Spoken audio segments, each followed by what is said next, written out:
2024년도 엔비디아가 시장을 주도할 가능성이 매우 높다고 보고 있고요. 테슬라 내년 호재가 쏟아질 것 같습니다.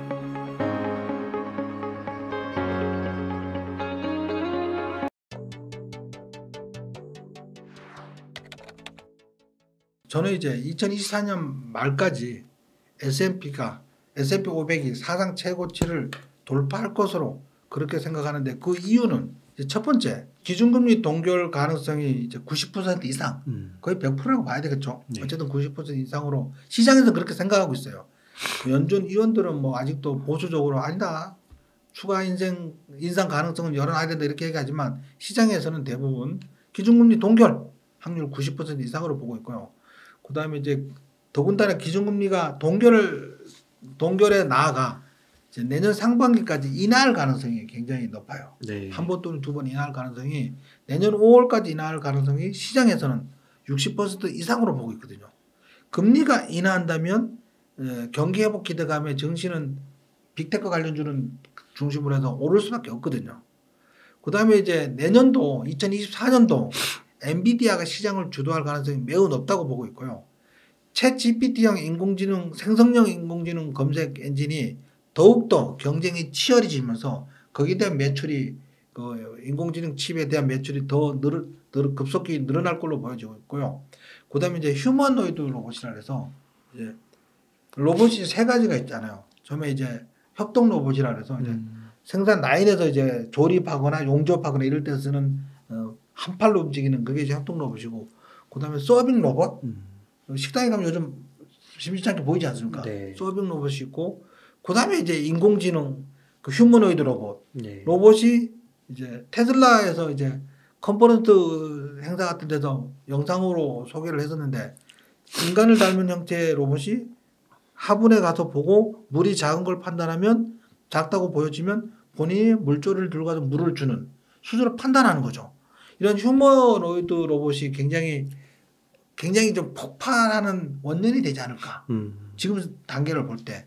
그렇게 된다면, 만약에 휴머노이드 로봇이 인간을 직접적으로 도와줄 수 있는 그런 상태까지 간다면, 이 시장은 정말 이건 걸음마 단계야. 이게 되려면 이건 반드시 뭐가 필요해요? 엔비디아 인공지능 칩이 또 필요한 거죠. 네. 그 다음에 지금 클라우드라 그러죠. 클라우드. 이제 많은 막대한 정보를 클라우드에 보관을 해서 제공을 해줘야 되잖아요. 예를 들면 그 유튜브 하루에도 막 수억 개 영상이겠죠. 수억 개 영상이 업로드 되는데 걔를 보관하고 원할 때 틀어줘야 되잖아. 네. 원하는 지역에. 네. 그러려면 그게 어마어마한 큰 클라우드가 필요한 거죠. 그렇죠. 저장 공간이 필요한 거죠. 뭐 그런 것처럼 그거는 그 수요는 점점 더 폭발적으로 늘어날 것 같고요.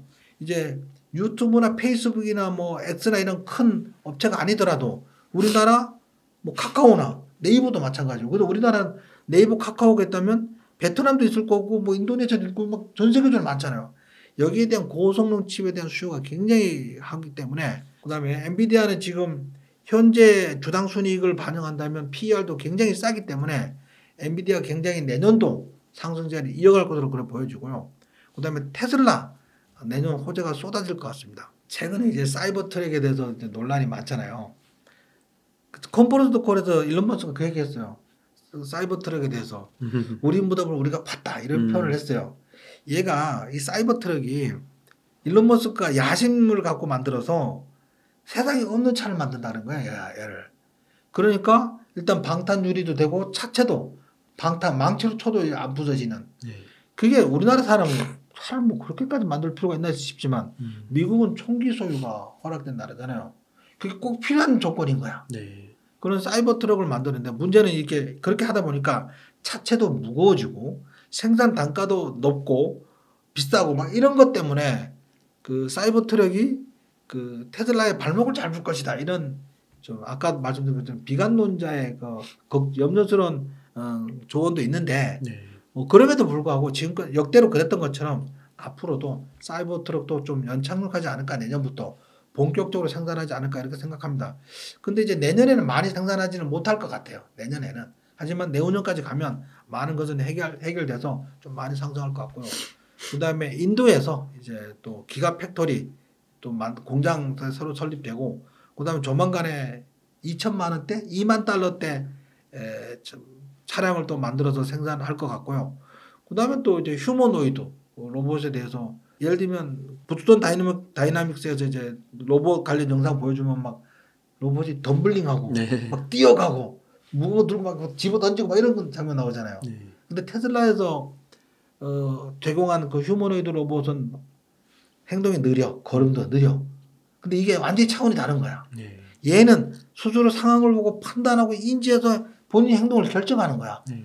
테슬라에서 발표한 휴머노이드는 네. 움직임만 보면 보통 다이너믹스에 나온 그 로봇보다 훨씬 아트라스인가? 그거보다 훨씬 둔해 보이지만 스스로 판단하고 행동한다는 거지. 그런 차원에서 이제 휴머노이드도 좀 매출을 가져올 것 같고요.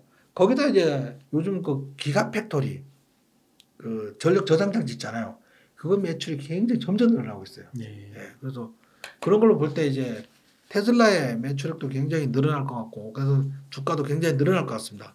이 두 종목이 또 시장을 선도하고 주도한다면 더군다나 기준금리 인하까지 한다면 내년 증시가 사상 최고치를 돌파하지 말라는 부분 없다고 생각합니다. 돌파할 확률이 90% 이상이다. 저는 그렇게 생각하고 있습니다. 예. 네. 그러면요, 대표님. 지금까지 이렇게 미국 주식 위주로 중심으로 이렇게 설명을 해주셨는데 한국 증시도 조금 언급을 안 하면 좀 아쉬울 것 같아요. 또 한국 증시에는 삼성전자가 있잖아요. 네. 삼성전자 주가는 앞으로 좀 어떻게 전망하세요? 그 삼성전자 이제 폴더블폰 책임자인 노태문 사장이 유임됐다는 소식이 있었는데 이 사람이 이제 미스터 폴더블로 불릴 정도로 이제 폴더블폰에 처음부터 한 5년 동안 책임지고 이제 폴더블폰을 시중에 정상화시킨 인물인데요. 초기에는 말이 많았잖아요. 액정이 뭐 깨지니 뭐니 뭐 이런 것부터 해가지고 막 굉장히 말이 많았는데 지금 와서 폴더블폰에 대한 불만은 좀 많이 줄어든 것 같아요. 네. 대부분 해결했다는 거죠. 그러고 올해 삼성전자 실적 발표했는데 반도체 부분에서 적자 폭이 굉장히 컸잖아요. 네. 그걸 다 메꾼 게 갤럭시 폰하고 폴더블폰 판매야. 아. 그러니까 굉장히 효자가 됐다는 거죠. 효자 노릇을 한 것으로 그렇게 보여지는 거죠. 근데 이제 이 노태문 사장은 이제 지난 4년간 폴더블폰 대중화를 주도했듯이 앞으로 남은 거는 이제 미스터 AI로 불린다는 거지. 지금 앞으로 나올 갤럭시 폰은 폰이 아니고 네. 인공지능 기기라는 거죠. 그게 이제 갤럭시 S24부터 새로운 인공지능 기능이 좀 많이 추가돼서 나올 것 같은데요. 이제 일단은 이제 삼성전자가 자체 개발한 갤럭시 S24에는 생성형 AI, 삼성 가우스, 그다음에 하이브리드 AI 구현을 위한 갤럭시 AI, 그다음에 AI 성능 강화를 위한 엑시노스 2400 칩이 장착될 예정입니다. 네. 요거는 이제 내년 1월 17일 날 미국 산호세에서 언팩 행사를 할 예정이고요. 이제 그렇게 되면 여기서 대단한 기능 중에 하나가 또 실시간 통역 통화라는 기능이 있어요. 예를 들면 제가 그 갤럭시 스마트폰을 갖고 이 갤럭시 S24를 갖고 미국인하고 통화를 해요. 네. 제가 한국말로 하는 거야. 네. 그럼 이 기기가 동시 통역에서 영어로 들려주는 거야, 상대방한테. 대박이네요. 그 사람은 갤럭시 폰이 아니어도 돼. 아이폰도 상관없죠. 여기서 영어로 번역해서 들려주는 거니까. 네. 대박이죠. 네. 이게 내년 갤럭시 S24에 실린다는 거죠. 이거 되면은 진짜 대박일 것 같은데요. 된답니다. 다 이거 살 것 같아요. 발표한대요. 영어 공부할 필요가 없어졌어. 그 다음에 또 이 핸드폰 자체가 이제 머신러닝 기술을 기반으로 해서 언어, 코드, 이미지 모델 등 세 가지로 구성돼서 스스로 메일도 작성해주고 영어로 된 문장을 번역도 해주고 코딩도 해주고 이미지도 해준다는 거죠. 번역은 이제 그 팝하고 집어넣어서 알아보면 되잖아요. 지금도 그죠? 네. 팝하고 가서 실시간 동시 번역 기능 카메라 들고 영어로 된 것 하면 보여죠. 한글로 바뀌잖아요. 네. 중국어 보이면 한글로 바뀌잖아요. 네. 그게 더 성능이 좋아진다는 거죠. 이런 차원에서 보면 그동안 이제 반도체 D램 가격이라든지 메모리 반도체 가격 부분에서 그것도 이제 가격이 인상되고 있고 적자 폭이 줄어들고 있고 이제 흑자로 전환될 가능성이 높고 거기다가 만약에 제가 생각해 봤거든요. 갤럭시 S24가 인공지능 기능이 굉장히 사용자가 만족할 수준이라면 매출이 폭발적으로 늘어날 것 같아요. 네. 이전에 처음에 우리 스마트폰 처음 나왔을 때 기존의 2G폰에 비해서 가격이 비싼데도 불구하고 싹 다 바꿨잖아요. 네. 근데 그 뒤로 스마트폰은 사실 카메라 성능이 좀 좋아진다든지 이런 거 왜 획기적인 게 없었어요. 네. 그런데 이 인공지능이 탑재된다면 우리가 생각하는 생성형 AI가 여기 들어간다는 거잖아요. 그렇죠. 통화도 외국인하고 통화가 쉬워진다는 거잖아요. 네. 그다음에 문서도 만들어줘, 메일도 만들어줘, 이미지도 만들어줘. 기가 막히죠. 네. 그럼 결국은 급격히 얘가 AI 폰으로 바뀐다면 네. 매출액이 굉장히 크게 늘어날 것 같고 음. 과거에 그 투지폰에서 스마트폰으로 바뀌면서 삼성전자 매출이 주가가 굉장히 많이 올랐거든요. 그것처럼 다시 한번 이게 만약에 자리 잡는다면 제 생각에 이제 내년은 원년이니까 아무래도 좀 실수도 할 것 같고 네. 그 인공지능이 막 말 못 알아듣고 네. 오류를 제공하고 뭐 그랬잖아요. 그것처럼 처음이니까 아무래도 주춤거릴지 모르지만 얘가 자리를 잡는다면 네. 폴더블처럼 자리를 잡는다면 굉장히 삼성전자의 주가가 다시 한번 퀀텀 점프할 재료가 되지 않을까 이렇게 생각합니다. 그래서 삼성전자는 지금 좋을 거라고 생각하고 있어요. 이거 실시간 통화만 된다고 하면 예, 국내 아이폰 유저들도 많이 넘어올 것 같아요. 그렇죠. 근데 이게 확실히 근데 지금 퀄리티 문제잖아요. 이게 출시가 돼도 예를 들면 네이버의 클로바처럼 실망할 수도 있는 거잖아요. 한 1년은 사실. 고생해야죠. 1년에. 그러니까 잘 되면 좋겠네요. 폴더블도 처음 나왔을 때는 사람들 막 불만 많았었어요. 네. 특히 그 플립 G 얘가 좀 액정이 잘 깨진다고 네. 하더라고요. 그래서 좀 불만이 많았지만 지금은 다들 그냥 잘 쓰고 있어요. 예. 네. 그래서 SK하이닉스는 좀 어떻게 보세요? SK하이닉스는 제가 4분기에 반도체가 주도주가 될 거라고 내내 말씀드렸는데 주도주가 아직 안 되고 있어요. 그래도 많이 올라왔잖아요. 저점 대비 많이 올랐지만 그 아직 제가 생각하는 만큼 주도주가 완전히 되지는 않고 있고 거기에 SK하이닉스나 몇몇 반도체 장비주는 많이 안 올랐는데 그 외에 신규로 진입하는 반도체 관련주가 많이 오른 종목들도 굉장히 많아요. 네. 반도체 관련주도 많이 오른 것도 많이 있는데 어쨌든 지금 시장의 흐름이 아직은 우리나라 증시는 미국 증시는 계속 상승을 했는데 우리나라 증시는 아직 계속 상승하지 못했잖아요. 최근 올랐다 내렸다를 반복하고 있는 상황이니까 우리나라 증시가 상승하기 시작하면 가장 먼저 반도체 관련주가 주도주가 될 확률이 매우 높고요. 반도체 관련주가 주도주가 된다면 SK하이닉스는 굉장히 지금 매력적인 매수 자리라고 생각을 하고 있습니다. 그래서 앞으로 굉장히 좋을 걸로 그렇게 예상하고 있습니다. 아, 네.